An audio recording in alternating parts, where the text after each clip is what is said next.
1, 2, 3, 4.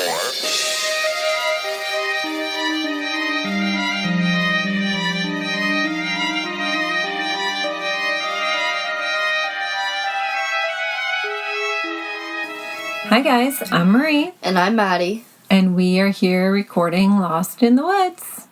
Welcome back. Another week. Another week. How's everybody doing? Sunburnt. Madison's really sunburnt, which is her own damn fault for not putting sunscreen on. I have zero sympathy for her. Also, it's like 75 degrees and I'm cold, so that's exciting. Mm-hmm. Yeah, sunburns will do that. I was actually probably technically in the sun more than Madison this weekend, but I actually put sunscreen on, so I am not burnt. I'm fried. Mm-hmm. So, that's where we're at. So, today we're doing the story of Lars Mittank. Lars is 28, born on February 19th, 1986. He's a German backpacker. So, he wasn't technically backpacking on this trip, but he is described as the German backpacker. And he's actually kind of famous on YouTube. We'll get into that in a little bit. So he works at a local power plant, and he also helps take care of his dad, who had a stroke.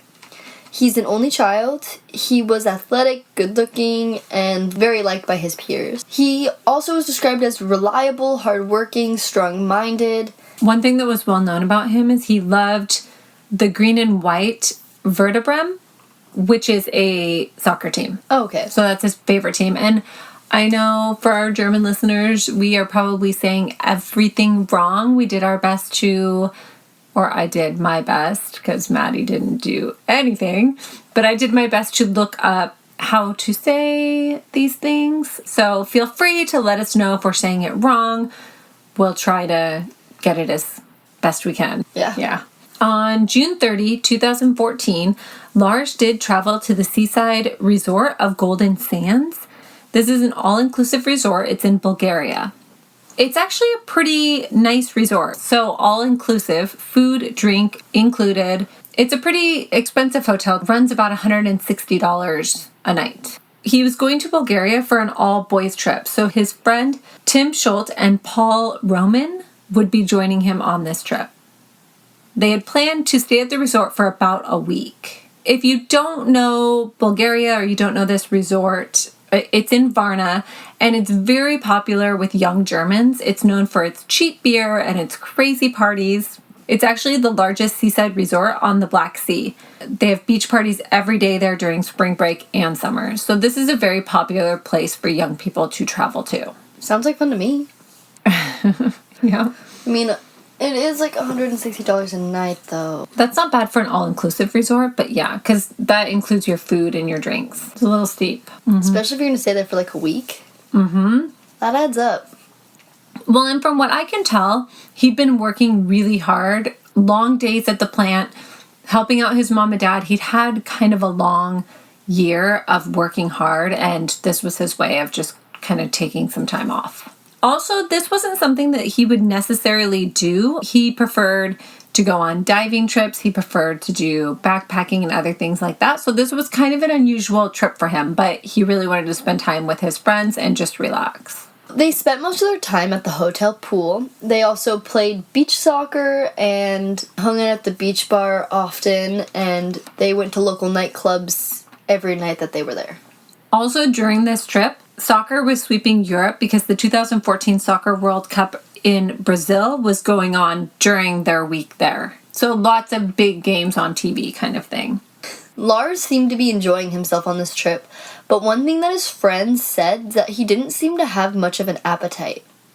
Yeah, and this comes up multiple times. So that's why I included it in here, is because multiple people stated that he didn't have an appetite during this trip, which I don't know how strange it is, because I know when I drink, I don't really eat, or I don't really get hungry. I kind of forget to eat, which, you know, I guess if you're going to drink a lot, you need to make yourself eat. But if it's hot, if I'm warm, if I'm having a good time, if I'm drinking, I'm not necessarily thinking about eating. So I don't know how strange this is, but it was out of character for him, it sounds like.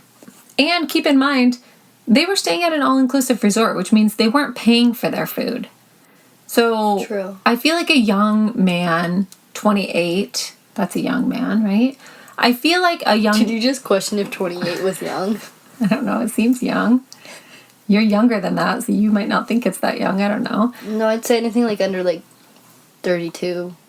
I'd be like, yeah, that's young. So if you met a 30-year-old, you'd be like, oh, he's young. I could date him. Don't date a 30-year-old. That would be kind of strange because I feel like most young men would take advantage of free food.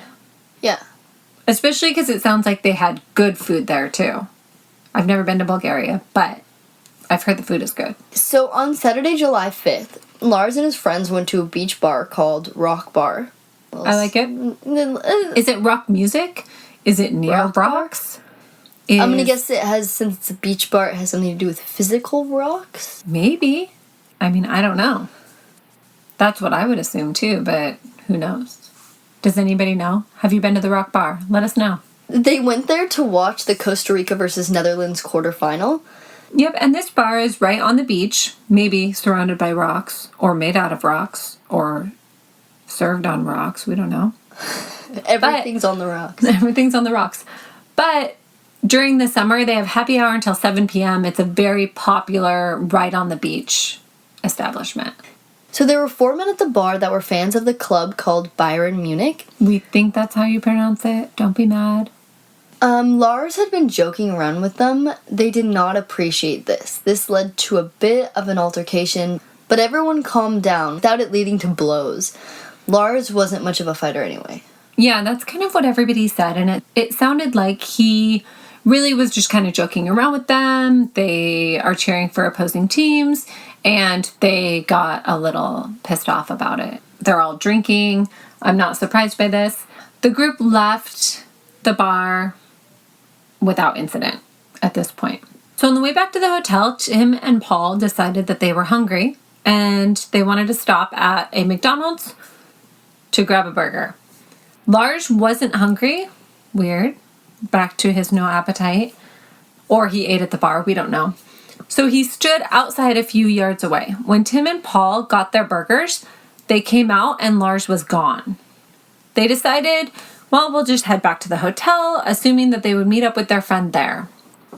When they got back to the hotel, though, Lars was nowhere to be found. So this didn't immediately alarm them. After all, they had been partying and drinking all week.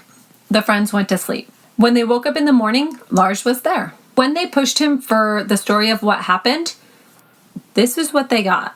He said that 4 men, who he thought were either Bulgarian or Russian, based on what they were speaking, he said he thought that they were hired by the fans from the rock bar and that those men had sent them to beat him up. So a fight doesn't go down at the rock bar, but then those 4 men show up later. Hire 4 different people to go and beat him up. That doesn't make any sense, but okay. I mean, like, it makes sense, but doesn't make sense, because why wouldn't you just fight at the bar if you were going to do anything?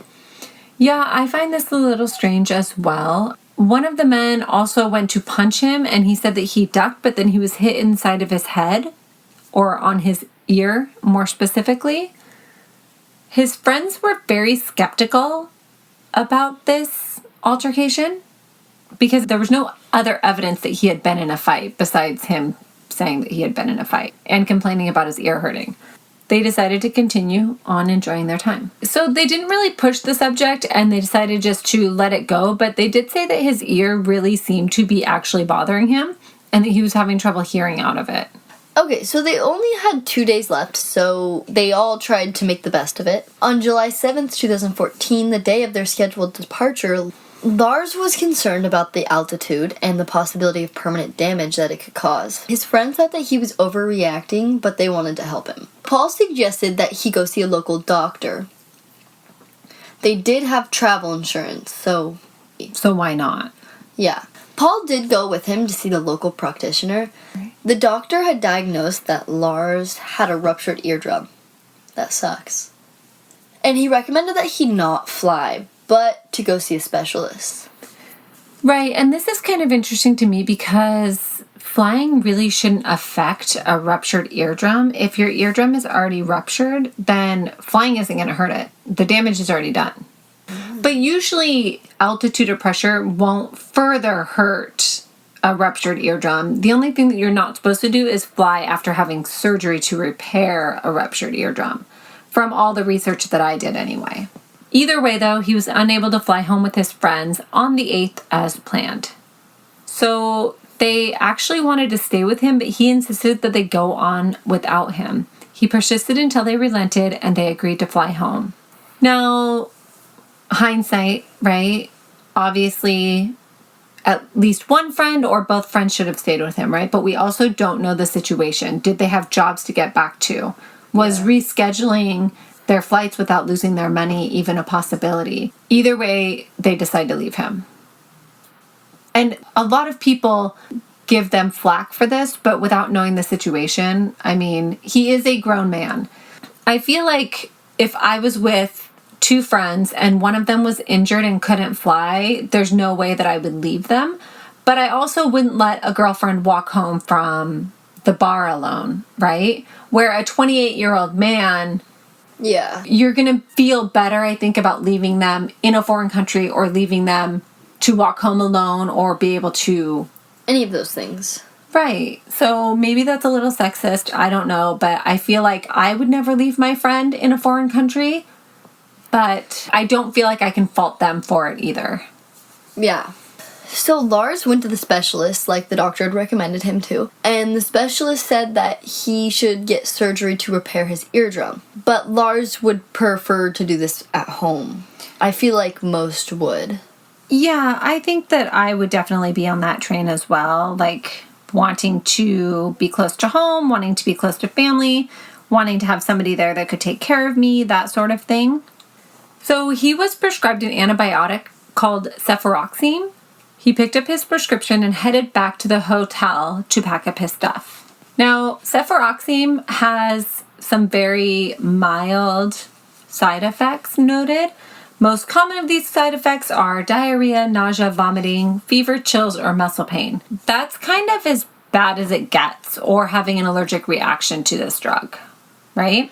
I feel like basically anything you can ever be prescribed, those are the side effects. Yeah. For especially an antibiotic. That's pretty standard for an antibiotic, side effects. His mother was very alarmed at him being there alone, which... As would I be. But he's a 28-year-old Doesn't matter. man. It doesn't matter how old your kids are. Them being alone in a foreign country, especially injured, I wouldn't like it. She booked him a plane ticket for the following day, which would be July 8th, 2014. She also booked him a bus ticket in case he was unable to fly. So she's real uncomfortable with him being there. Yeah. If he's not going to fly on the 7th, why would he fly on the 8th? Because one day isn't going to do a whole lot. Well, because now he's seen the specialist, so he didn't want to get on the plane without seeing the specialist and getting their recommendation before he flew. Okay, gotcha. Now he got the recommendation of the specialist, who is alleging that he should not fly as well. But he checked into a budget hostel called Color Varna, which is near the airport and is in a slightly rougher area. So I looked up this hostel. It's not too bad. It's definitely a cheaper place, but all the reviews are 3.9 out of 5 stars. It's not terrible, actually. And it's reasonably priced, usually between $20 and $40 a night, depending on peak time. The most complaints were that it wasn't really downtown, so it wasn't like close to things. And also that there were people around at night, which I got the impression was maybe some prostitution or drugs going on late at night. Okay, so it's unclear why he chose this particular hostel or hotel. I see it called both. Maybe he didn't realize the area. Maybe he was going off of somebody's recommendation. Maybe he was using Google search to find the closest place to the airport. I mean, I really don't know. Maybe there was limited space available everywhere else. Right, it is peak time. It's busy time. It's busy season. So maybe that's why he didn't extend his stay, or he was trying to save money and get closer to the airport. Someone also suggested that the taxi driver that picked him up had suggested it. So we don't really know how he found himself at this hotel. He's there, right? This is kind of the time where he starts to behave very odd. The hotel's CCTV recorded some erratic. Jesus, man. We did say there were prostitutes around. So the hotel CCTV did get some erratic behavior on film from Lars, and staff described him as acting paranoid and frightened. On July 7 at 11:50 p.m., so almost midnight, you guys, while he was at the hotel, he called his mother. So this would be almost 1 a.m. in Bulgaria. So it's midnight where she's at, 1 a.m. where he's at. There's an hour difference between them, right? He seemed agitated and stressed. He said, "Mom, please, I need you to do me a favor. I just checked into the hotel. It was very strange. Please lock my credit card. Something is wrong with this place. I gotta leave now." That's unsettling. Right, not the best call to wake up to, I imagine. So hotel staff did confirm that he left in the middle of the night with all of his belongings. Okay, so around 3 a.m. he called his mom back, and whispering he said, "Mom, I'm hiding right now. I've got to whisper or else they're gonna hear me. 4 men are after me. I'm hiding in an elevated place." And then he hung up on her. I don't like that. Can I just say, if one of my children called me like this, distressed, and then hung up on me, I would literally lose it. So she was scared to call him back? Well, and I think that the reason she's scared to call him back is if he is really hiding, she doesn't want to give his location away by having his phone ring, right? So I think that that makes sense. Shortly after this, she received a text message from him saying, "What is CFC 500?" or something like that, which he was referring to as antibiotics. So she Googled it and responded, but he didn't answer after that. So at 5 a.m., a taxi driver saw a young man waving his arms frantically trying to flag down a taxi. The driver already had a passenger, but both thought it was best to pick him up. Yeah, he seemed frantic. He seemed like he needed help, maybe. It was Lars. He was eager to get to the airport. The driver and passenger noticed that his eyes were visibly dilated. Yeah, and this passenger's actually a social worker, too. So maybe might even be more aware of these types of things. The taxi dropped Lars off at the airport at 6 a.m. As he was walking into the airport, he called his mother and said, "I'm so glad to be at the airport." She was, of course, relieved after all the craziness of the night. I mean, she was probably so stressed out. I can't even imagine. I mean, I wake up sometimes in the mornings. I usually sleep with my phone on silent. People text and call at crazy times of the night, or I'll be in a group message with my sisters and my mom, and everybody is texting at like 10:30, and I go to bed at 8, and that becomes an issue for me. So I usually sleep with my phone on silent, but sometimes I will wake up in the morning to a missed FaceTime call from Maddie, which I did 2 nights ago. So I woke up, I had a missed FaceTime from her. She'd been camping with her friends, and I was like, oh my God, something happened. She tried to call me. I didn't hear the phone, because usually if my children are gone, or I don't know where they are, or they're staying somewhere else, or I feel like they might need to get in touch with me, I will leave my phone on just in case. But I forgot to do that. So I woke up panicked, and I messaged her. I'm like, "Are you okay? Is everything okay?" And she's like, "Yes." Like I'm a crazy person. It's fine. So she's relieved he's there. Since his credit cards have now been canceled, he asked his mom to transfer 500 euros through Western Union. She agreed, and she suggested that he find the medical center at the airport. She thought he should have a doctor check his ear one more time before boarding the plane. He is seen on camera walking around the check-in area, and he seems calm. He called his mother again and said that they didn't want him to fly or take the bus. A bus journey would take about 35 to 40 hours. But, you guys, this call was made before he went into the medical building at all. What the hell is he doing? I'm confused. Yeah, it's going to get more confusing here in a second. So his mom actually said that he seemed calm on the phone, though. So after he hung up, he went to the bathroom and then asked for directions from a woman who pointed out the medical building. So you can actually see him talking to this woman on camera. So at 9:30 a.m., he's seen on camera entering the medical service building. Which, do airports have medical buildings in them? So maybe that's a thing at all airports and we just don't know about it, or maybe that's a thing at airports in Bulgaria. I'm not really sure, but I've never noticed a medical building in the airport. I mean, it makes sense to have one, but I've never seen one in ours. Yeah, I don't know. They don't really take you past the medical buildings when they detain you at airports, do they? No, they sure don't. The doctor there took his temperature and examined his ear. There, the doctor recommended that he wait 10 days before flying. Again, another person worried about him flying with a ruptured eardrum. Oh no, I'm pretty sure I had a ruptured eardrum. Pretty sure. And I went skydiving, and I was fine. Yeah, because it's already ruptured. I don't know. Who out there has ruptured an eardrum? Have you flown with it? Because everything I read says that you can fly with a ruptured eardrum. But in Bulgaria, they're all telling him no, so I don't know. So he gave him some medicine for his pain. Lars put the medicine back on the desk and said that he didn't want to take anything. He said that Lars seemed nervous and muttered to himself that he didn't want to die here and that he has to get out of there. He's basically in there for about 45 minutes, which I think seems like a long time, personally. But we'll talk about that in the theory section a little more. I feel like that would be like a 10-minute, unless there was a wait. I mean, I don't know. But CCTV camera show a man in uniform entering the doctor's office. It was an airport construction worker, and he was dressed in an airport employee uniform. He had like a vest on, though. The man opened the door and entered the room, which also I find very strange. That would not happen here. I don't know. I don't think that's normal. No, because you don't enter a doctor's room, but the airport had been under construction, so maybe this part of the airport had been recently. I'm not really sure. Lars became very agitated upon seeing the man, and the doctor tried to calm him down and assure him that it was just an employee of the airport and that everything was fine. But Lars did not really calm down. And it's at this point, you guys, that he suddenly stands up and bolts from the room, running out of the room, leaving behind all of his luggage, including his wallet, ID, and cell phone.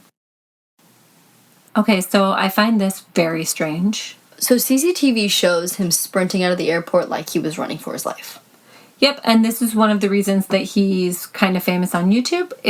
The video is everywhere. You've probably seen it and not even realized what you were looking at. If you haven't heard of this case, you've probably still at some point seen this video. He is literally just full on sprinting out of the airport. We don't really know why he does this. So he ran northwest across the parking lot. Once outside, he was seen by camera and by witnesses climbing an 8-foot fence that had barbed wire on it. He runs into a meadow and disappears into an adjacent field of sunflowers. Yeah, they were kind of tall sunflowers too, from what I read. Kind of strange. How majestic. I guess. So there was no sign on camera, nor did any of the witnesses see anyone following him. Right, so he also doesn't appear to ever look behind him like he thinks he's being chased. He's just taken off. Nobody sees anybody following him. Nobody sees anybody acting suspiciously around him. They just see this guy running from the airport. From my perspective, regardless of what's going on, he had to have been terrified to run out of the airport, leaving all of his belongings behind. To me, it sounds like he's drugged up. Well, not only that, but if something is wrong or if somebody is chasing you, the airport would probably be the safest place to be. That's what I'm at this thinking. Point. During this time, his mother calls him multiple times to make sure that he was able to access the money she had wired him. So she did wire him that money, and she's like, "Did you get it?" He's not answering his phone. She doesn't know what's going on. So she does report him missing to the German embassy, and they alerted the Varna police. And I believe this was on the same day because she's really concerned about him at this point. Yeah. It doesn't specifically say what day she reported him missing, but it sounds like the same day. They initiated a search and brought dogs to the airport and the sunflower field, but they found no sign of Lars. Okay, so a German criminal investigator commented saying, "Why did Lars have to leave the airport grounds?" The police immediately assumed he was a drug smuggler and searched his bag, yet found no signs of drugs. They watched the CCTV footage many times looking for clues and trying to make sense of it all. Lars had also never collected the 500 euros that his mom had wired to him. His mom went to Varna to look for her son. She visited the hospitals and morgues. She soon had to return home to care for her ailing husband. So Lars's friends raised money for a private detective, and they set up a Facebook page. They found that the rural areas were very poor and might not even have access to the news and might not know that he was missing. So basically they're trying to figure out how they can get the word out to more people, right? And there had been very little on the news about him. Friends and family were kind of worried that a story like this might hurt the tourism in Bulgaria, and that's why it was kept out of the media, which I think that that's always assumed, or maybe even always happens in very touristy towns. We saw that in the Theo Hayes case, where nobody wanted to admit that there might be foul play, that something might be wrong, or that tourists on vacation were going missing, right? Yep. By the end of July, 3 people had come forward stating that they had seen a man fitting Lars's description. This gave the family hope that maybe he had survived and was living off the grid for some reason, which nobody could seem to fathom why he would do that. But they were unable to track him down, though, based off of any of the sightings. Not surprising. Nope. Especially once the reward comes in. Yep. It's difficult with rewards. Well, I think if you're going to set up a reward, you just need to have a company or a group of people that are specifically weeding out anybody that is making stuff up. Because that's going to happen no matter what, and it's going to waste a lot of time and resources. Why are people so awful that they need to call in fake tips and, you're not going to get the money because it's not going to lead to real information? So, a reward of 40,000 euros was offered to anyone for any information that led to the actual location of Lars. Yep. So 1 year after he disappeared, a truck driver stated that he had picked Lars up and that he looked disheveled, but the sighting could not be confirmed. So that was in April of 2015. In December of 2015, a homeless man was spotted in Bulgaria. He had a resemblance to Lars. He spoke German and English, and he wasn't sure or wouldn't say where he was from. A picture of the man was sent to the family, but it turned out not to be Lars. Yeah. So this is another situation, too, I think, where all the gringos look the same, right? We saw this in the Roman Dial episode where there started to be sightings of him all over the place, but it was really just other non-native backpackers, right? Because everybody thought that they all looked the same. So another man resembling Lars was spotted in Varna. He spoke German and he didn't know who he was. The man actually tried to commit suicide, and people believing that he might be Lars did alert the police. He was found to be from Poland and was returned home. There were lots of reports like this. Lots of homeless men resembling Lars. None of them turned out to be anything. So 2 years after his disappearance, his mother Sandra was interviewed on TV. She pleaded for information leading to the whereabouts of her son. And in this interview, she said that she would never give up. Later that year, a man claiming to be Canadian was discovered in Brazil. The family had hope when they received a picture of the man. He really did look like Lars. He was determined to not be when his blood type and eye color didn't match up. Yeah. Another lost person, right? The man turned out to actually be Canadian like he claimed, and he had gone missing 5 years earlier and was suffering from schizophrenia. He had fled Canada and hitchhiked all the way to Brazil. He had no ID or passport, and once on medication, he was able to remember some details and that he had walked most of the way to Brazil and was barefoot for a lot of the time. Jeez. So in 2019, 5 years after Lars' disappearance, a truck driver picked up a hitchhiker in Dresden and took him just north of Berlin. He said that the hitchhiker looked like an older version of Lars. He had long hair and a beard. This was unable to be confirmed that it was Lars. So Lars's mom, Sandra, received messages and a picture of a young man that resembled Lars in South America. It turned out to be an American who was also missing and had disappeared while walking from the U.S. to Colombia. So I think this has pretty much been the story of their lives since he disappeared is, could this be him? Could this be him? Another picture, another person, another story. How incredibly disheartening and frustrating to get your hopes up and then have them dashed again. So many times. So many times. Okay, theories. There's a few. There's definitely a few. Did he really get into a fight that night?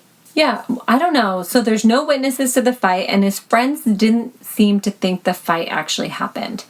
But I feel like it's a very strange thing to make up. And on top of that, he's acting very strangely at the time. So could he have head trauma? Like, did he receive a severe enough injury during this fight, if it happened? An open slap can actually cause more damage to an ear than a punch. So, I mean, maybe.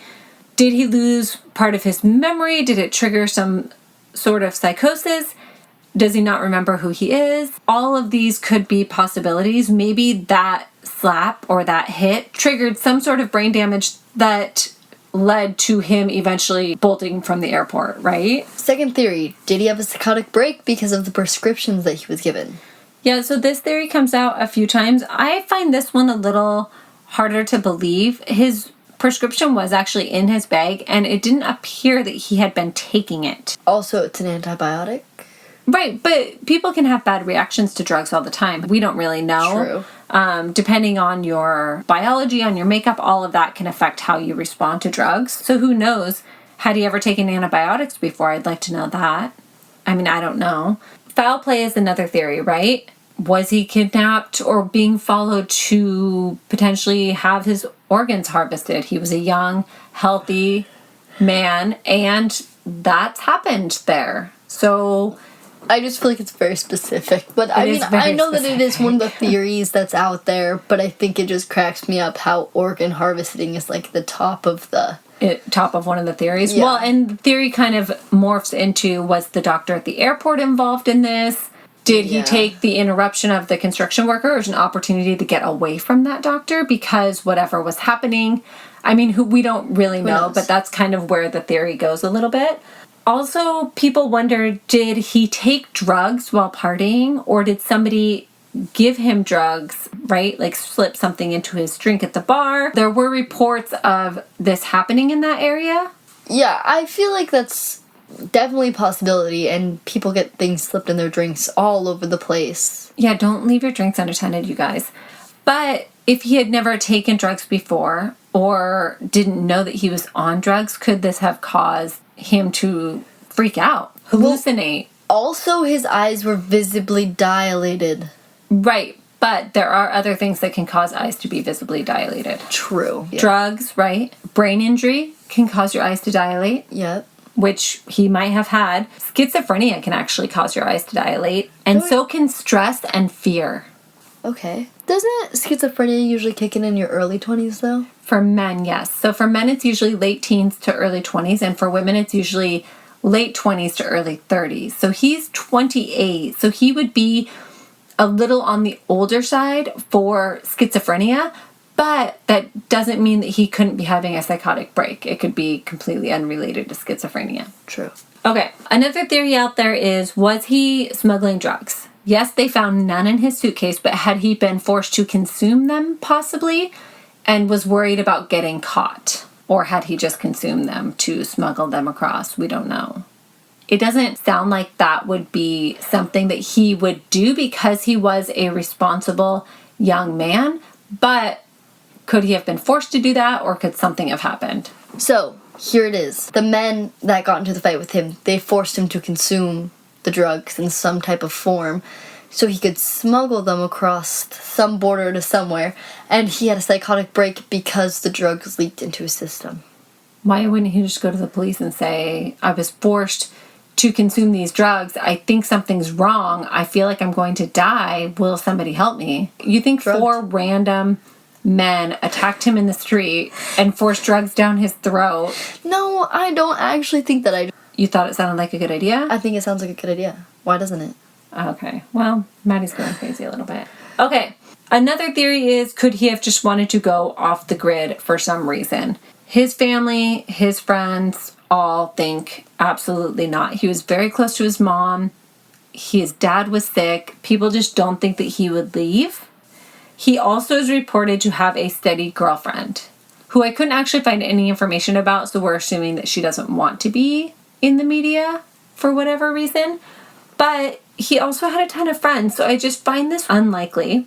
Symptoms of a psychotic episode: hallucination, which can be auditory, it can be tactile, it can be visual. You really have there's a few options, right? Delusions, so beliefs that aren't in line with your culture, they don't make sense to others, like outside forces are in control of your feelings and your actions. Small events or comments have huge meaning. You have special powers, are on a special mission, or actually are a god. Those are all delusions that somebody having a psychotic break can have, right? Okay. So he did seem paranoid, so...